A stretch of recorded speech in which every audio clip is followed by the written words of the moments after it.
Talk Radio. You're in to all things music.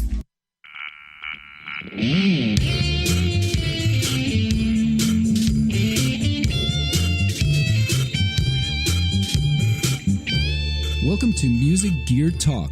Discover the tech that inspires the pros and powers today's music industry.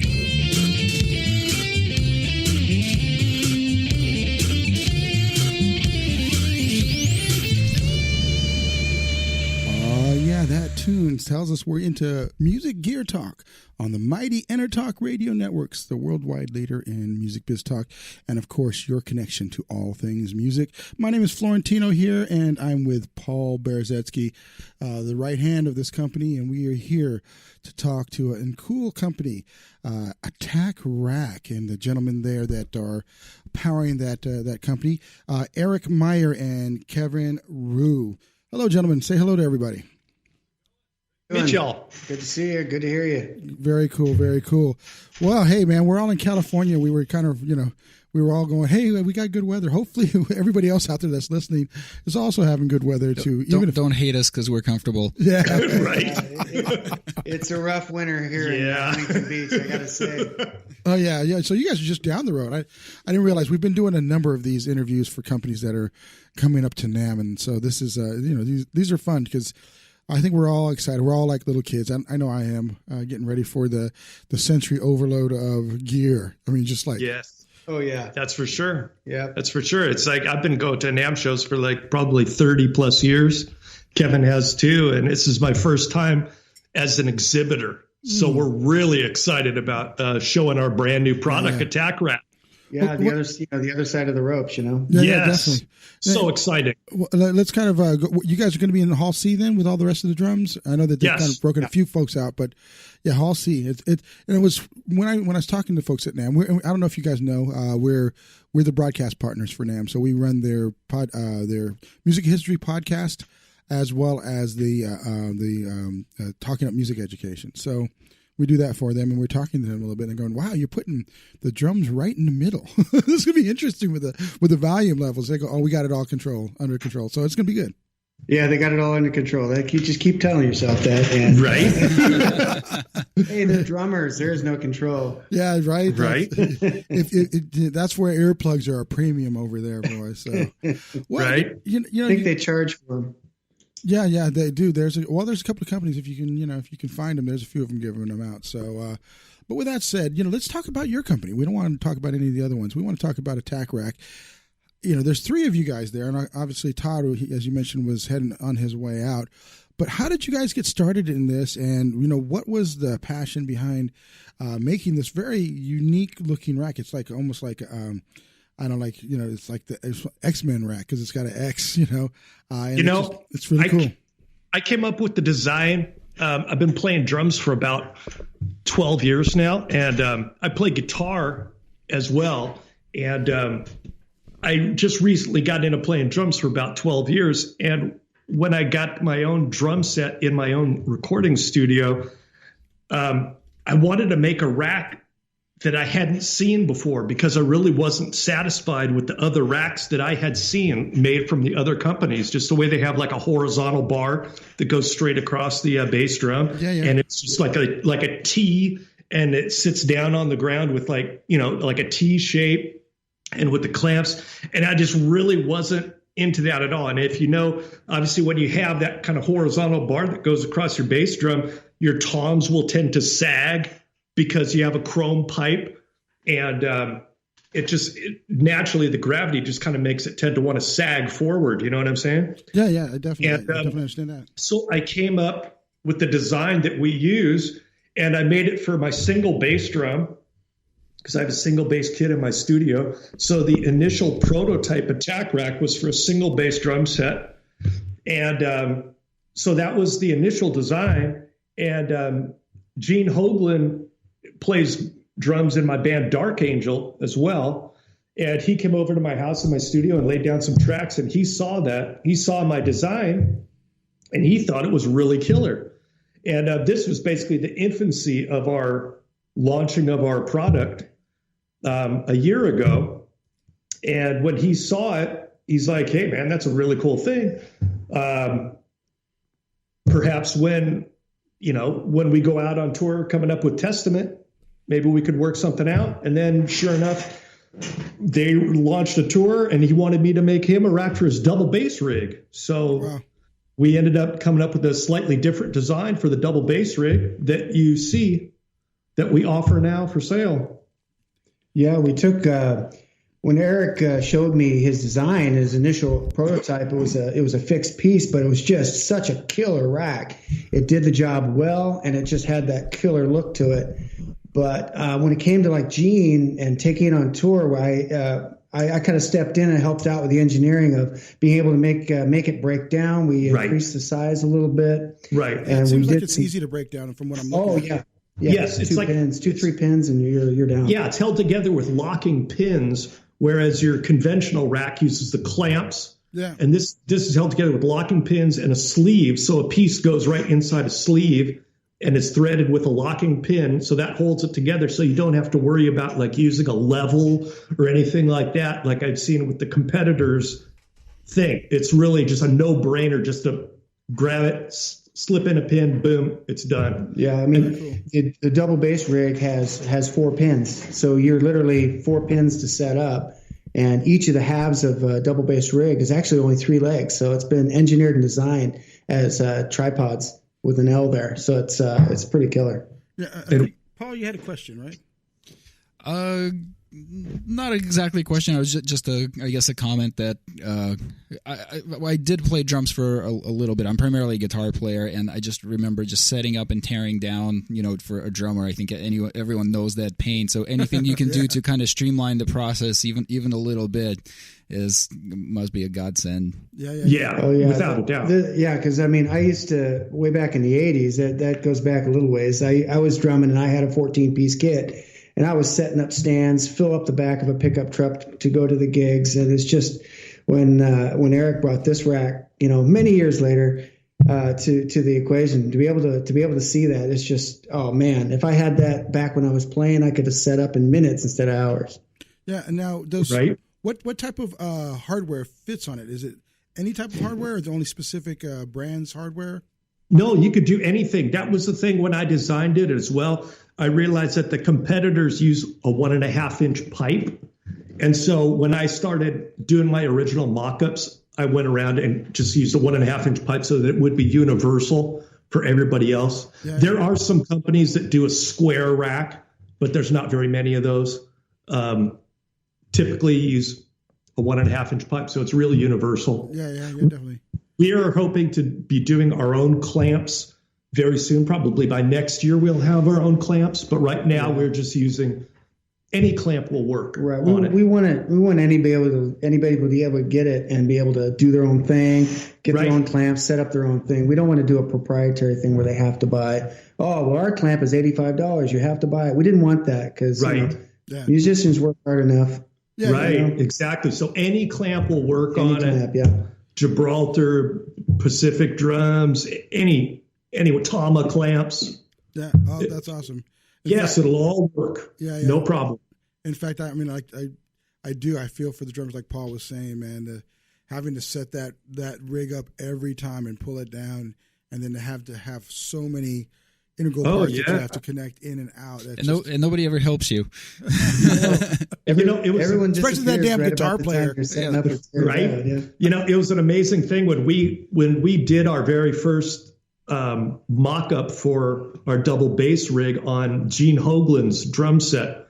I don't know if you're familiar with Gene Hoglan. He played with a ton of metal dudes. Yeah. He's quite an icon of metal drummers. We did the initial setup, and when we were doing all the stands, he was taking apart all these tripods, and we had like all these tripods that were left behind that weren't being used anymore. And it was like probably 100+ pounds worth of gear that was just going to be left behind. So just like from a weight standpoint, I mean, it was really just like really just way cool. Yeah, I'm looking at the image of the picture with Gene. And that's when he's playing. It looks like his Testament rig. It the way the cymbals and the way the stands sit up there, it seems like you can actually have more flexibility than having them on a straight vertical stand or the typical. I think so. Yeah, so you're able to kind of angle things a little bit better. So, who are some of the other players that are playing it, and what are they saying right now? I mean, we see. I'm going to read this quote here. It keeps going off of me. This is flat out the best rack I have ever played. Yeah, there goes. I ever played on. Yes, get that on. That's from Gene Hoglan. Yeah. Yeah. So yes, what are the drummers saying? What are they telling you guys that they like, and have they made some suggestions that you've implemented into the design process? There really haven't been any suggestions so much. I mean, we've been together. The product has basically been out for barely a year. Wow. Okay. We've got 4 guys that have used it out on the road. Hoglan has used it with Testament. They've done European tours and U.S. tours with it already. Mm-hmm. That went real well. Greg Hall from Sacred Reich used it on his U.S. tour with a double bass rig. Byzantine, Matthew Bowles has been using it, and he is a single bass rack. Okay. And so he's our first guy with a single bass rack. And then we have Austin Diamond. He's from Devil Driver, and he's our latest endorser.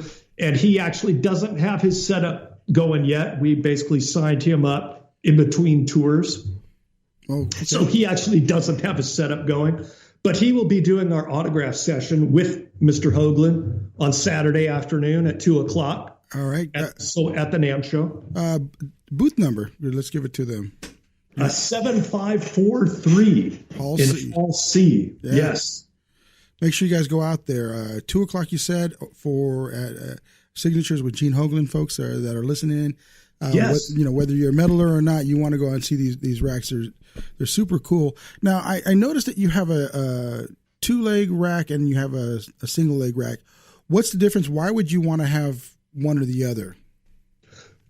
Well, the 2-leg rack gives you rack arms on both sides. Now, every part of this rack is useful. There's nothing there it's there just because. Correct. So those legs are actually there so you can clamp cymbals and whatever else you want on there. All your goodies. So, we've run into situations where people want they want to keep their hi-hat stand. So what they'll do is they'll get a half rack and put the leg on the right side or the left side, depending on if they're a right-hand or a left-hand drummer, and then be able to line up their cymbals and stuff on one side, and then leave that one side open for some whatever, for your hi-hat or something. That was the vibe that we had there. Yeah, and then the other people, they want the both legs, and that gives them more clamping places for their equipment.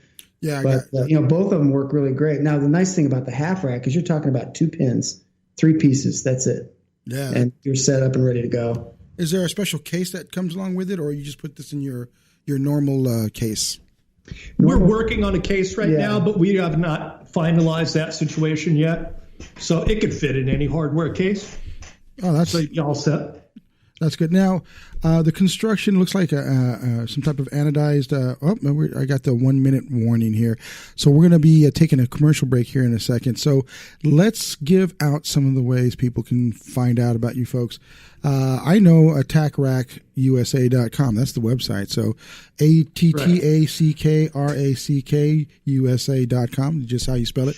How about your social media, Twitter, Facebook, smoke signals? How else can people get a hold of you guys? Signals. Yeah. We're still working on the smoke signals. But until then, we got facebook.com/attackrack, twitter.com/attackrackusa, and Instagram @attackrack. Awesome. Well, we're going to have to introduce you to a couple of our retailers that we work with. In fact, I'm going to take a second to give a shout out to our sponsor, Pitbull Audio, at pitbullaudio.com. They're actually a Southern California company, but they're the number 14, I believe, retailer in the world for music gear. And they've been known for guitar work, but they're definitely moving into the drum world quite a bit. So this has been Music Gear Talk. We'll be right back in a few short minutes with Eric and with Kevin. Be right back.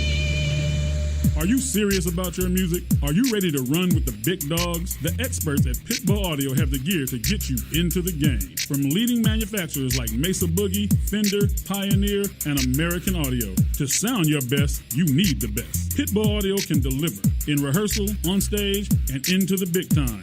Dropping beats, shredding guitar, or making the crowd roar. Whatever you dream, Pitbull Audio can help make it happen. We are Pitbull Audio. We want you to play it loud. PitbullAudio.com. This is Jackie Bertoni from Jackie's Groove. Come join me weekly on my journey through the music business as I take you behind the velvet rope, interviewing industry notables such as Al Di Meola, Michael McDonald, and Al Jarreau, to name but a few. Listen to their stories on being in the studios recording #1 hits and onto the stages throughout the globe. Allow me to be your music historian. You can hear me live every Monday at 2 p.m. and every Wednesday at 12 noon Pacific Standard Time or 24/7 on jackiesgroove.com. Ready to get your groove on? Hi, I'm Tim Dolbear, the host of Sound Experience on Intertalk Radio. Each week, I talk with top professional audio engineers, producers, musicians, and the manufacturers that make the tools that we use in the studio each and every day. From capturing the perfect take to mastering your final release, and the tools and how the pros use them, we are going to dive deep into their process and learn from their experience. I look forward to you joining us each week on Sound Experience with me, your host, Tim Dolbear. Make this your vinyl night. I'm John J.R. Robinson, and every week, music creation comes alive through stories, experiences, and sounds when vinyl records filled our hearts and minds. My friends and I share our tips and techniques used in creation of iconic tracks for recording artists such as Michael Jackson, Eric Clapton, Quincy Jones, and Steve Winwood, to name a few. Vinyl has emerged hot, and the soul of vinyl defines art and passion which burns deepest at night. Tune in every Wednesday at 2 p.m. Pacific Standard Time on intertalkradio.com.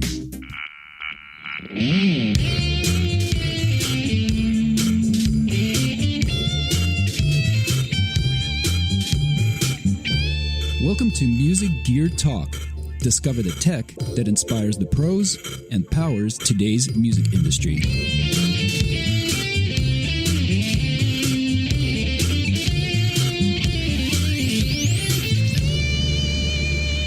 Oh, yeah, this is Intertalk Radio, Music Gear Talk, the radio show. And we are talking with our good friends over at Attack Rack, because they are back. I had to throw that in there. I'm sorry, guys. We've got Eric and Kevin here with us. And then my right-hand man, Mr. Paul Berezetsky, is online, the resident somewhat drummer. He's a guitar player. So I don't know if guitar players are allowed to call themselves drummers. What do you think, guys? I'm one of those. Oh, really? I'm a guitar player drummer. Yeah. So okay, definitely. Okay. It's all good. I'm a recovering drummer, so I guess I can put that.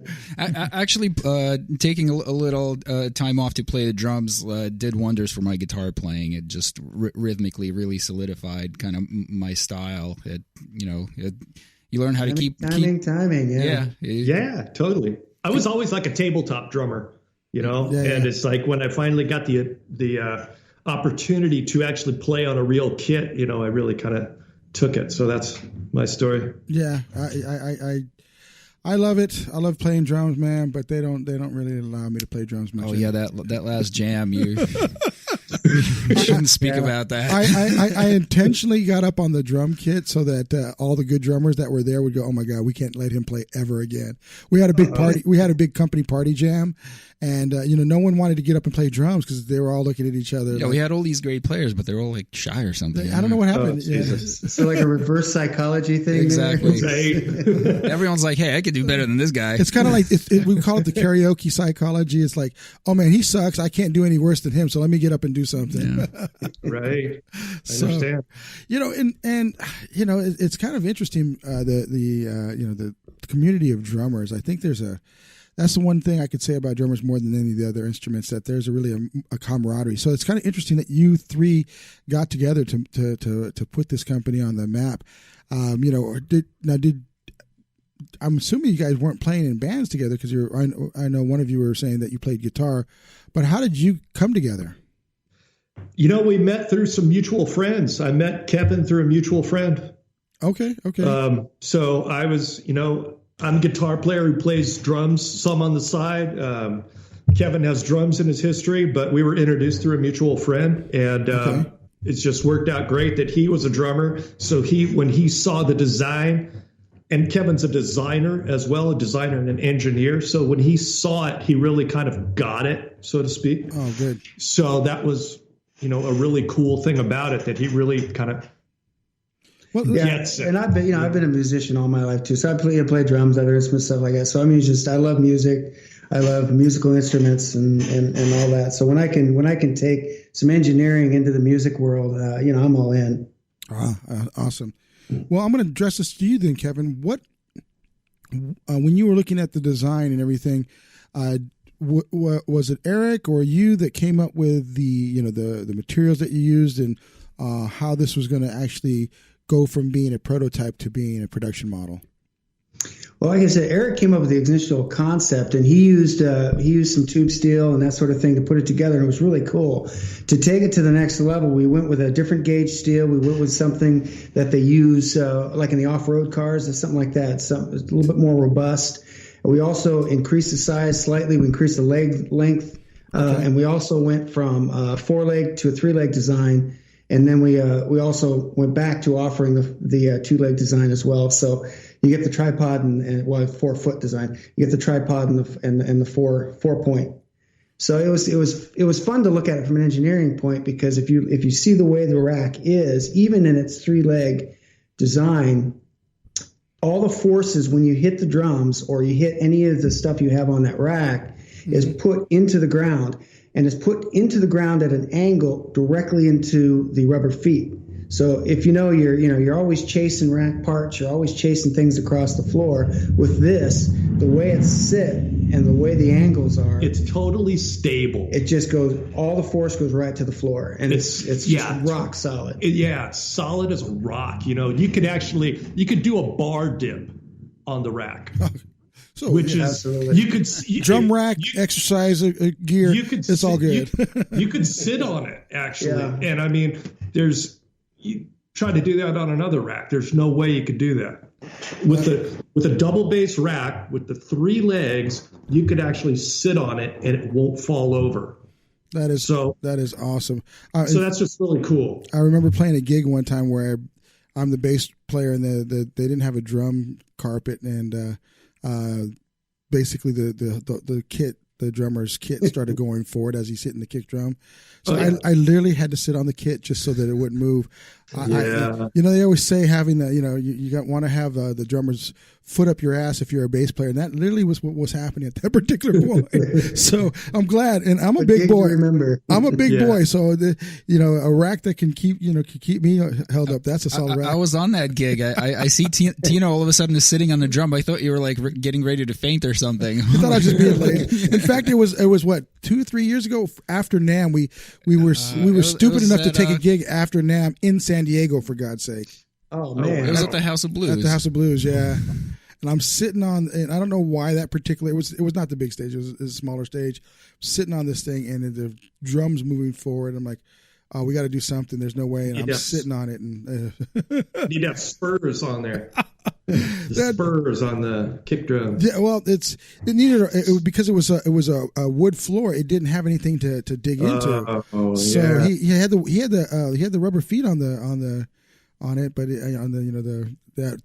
would have had the rack or something like that. Maybe, I mean, I know it was a kick drum mostly, but it might have stayed a little bit more stable. So I mean, that would have been fun. I would have used the rack to just sit up on that and been lazy. So that'd have been cool. Right. So let's kind of talk a little bit about. You're talking about the durability. How much does this weigh, and what about the how it's coated? Tell us a bit about that and the durability. Sure, it's the half rack's going to weigh in right around 16 pounds. So there's a little bit of metal there. It's really not that heavy when you pick it up, but you could drive a car on it. It's so durable. And then we're powder coating. But we can also do custom powder coating, any color, any kind of finish.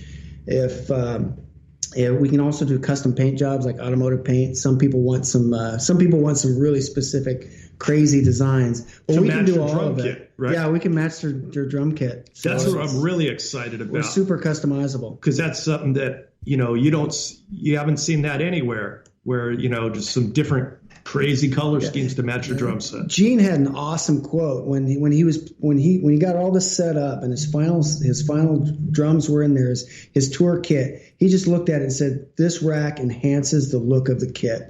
And I just love that quote from Gene. Yeah, it does. It just really does. Adds a lot of character.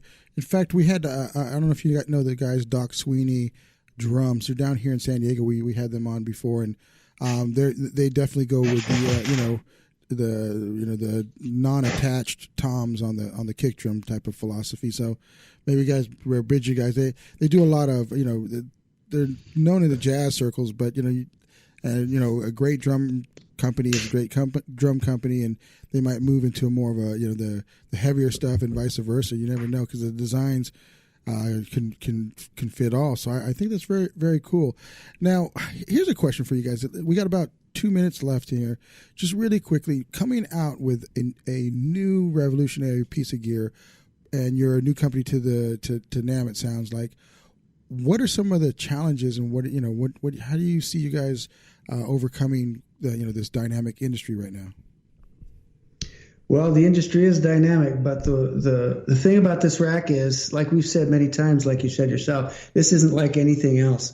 So it's not like we're trying to reinvent the coffee cup. I mean, we just come out with something that, completely different. It's its own thing. And we feel like we've kind of stepped in front of a lot of people because we've done that. And the rest of it is just hard work. And we've been doing it. We've been working hours and hours, making sure we get good quality product, making sure we get our pricing right and get our quantities available. And it's made over in Anaheim, California. Right. And one thing I wanted to mention, if I can say this, is we're doing a rack giveaway at NAMM. Yes. And not only are we giving a rack giveaway, it's an autographed rack giveaway. So it's going to be autographed by Gene Hogman and Austin Diamond. And when you come to our booth at NAMM, we just scan your badge and you're in the raffle. Awesome. So yeah, a free single bass rack.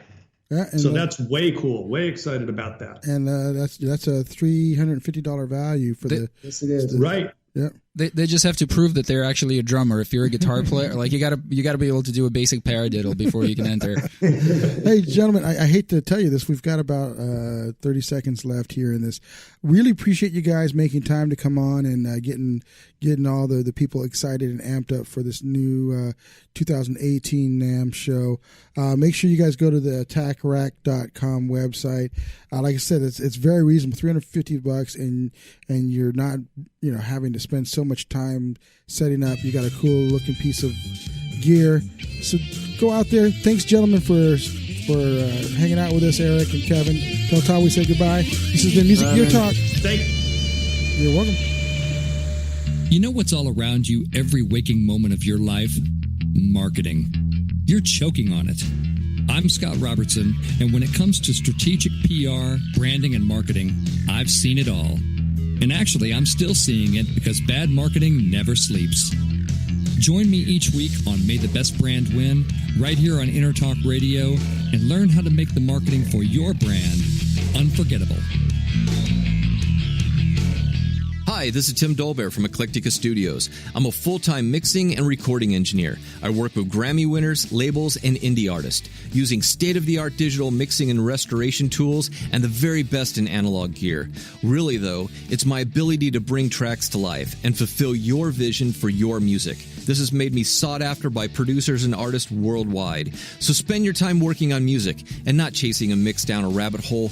Go to timdolbear.com and check out our free one-song mix offer. Are you serious about your music? Are you ready to run with the big dogs? The experts at Pitbull Audio have the gear to get you into the game. From leading manufacturers like Mesa Boogie, Fender, Pioneer, and American Audio. To sound your best, you need the best. Pitbull Audio can deliver in rehearsal, on stage, and into the big time. Dropping beats, shredding guitar, or making the crowd roar. Whatever you dream, Pitbull Audio can help make it happen. We are Pitbull Audio. We want you to play it loud. PitbullAudio.com. This is Jackie Bertoni from Jackie's Groove. Come join me weekly on my journey through the music business as I take you behind the velvet rope, interviewing industry notables such as Al DiMeola, Michael McDonald, and Al Jarreau, to name but a few. Listen to their stories on being in the studios recording #1 hits and onto the stages throughout the globe. allow me to be your music historian. You can hear me live every Monday at 2 p.m. and every Wednesday at 12 noon Pacific Standard Time or 24/7 on jackiesgroove.com. Ready to get your groove on?